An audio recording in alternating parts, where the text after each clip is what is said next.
கால் பண்ணாங்க. இப்படி நம்ம ஸ்டார்ட் பண்ண போறோம். உங்களுக்கு இன்ட்ரெஸ்டடான்னு. அப்பா, அம்மா கிட்ட கேட்டுட்டு அப்போ சொன்னப்போ நாங்க வந்து எங்களுக்கு ஓகே. பக்தி பாடல்கள். ஏன்னா அது கச்சேரியில நான் யாரும் எனக்கு குடுத்ததே இல்ல பக்தி சாங்ஸு.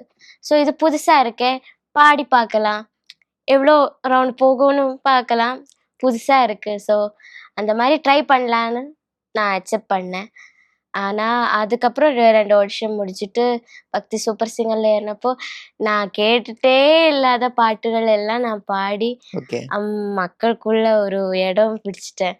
அது வந்து நாங்க 12 பேரும் எக்ஸ்பெக்ட்டே பண்ணல வந்து, இப்படி இப்படி மக்கள் ஏத்துப்பாங்களா? இல்லையா?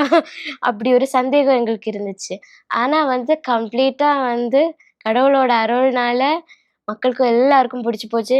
நான் நெறைய இடத்துல போய், "அம்மா நீ பக்தி சூப்பர் சிங்கர்ல பாடுனேல்ல."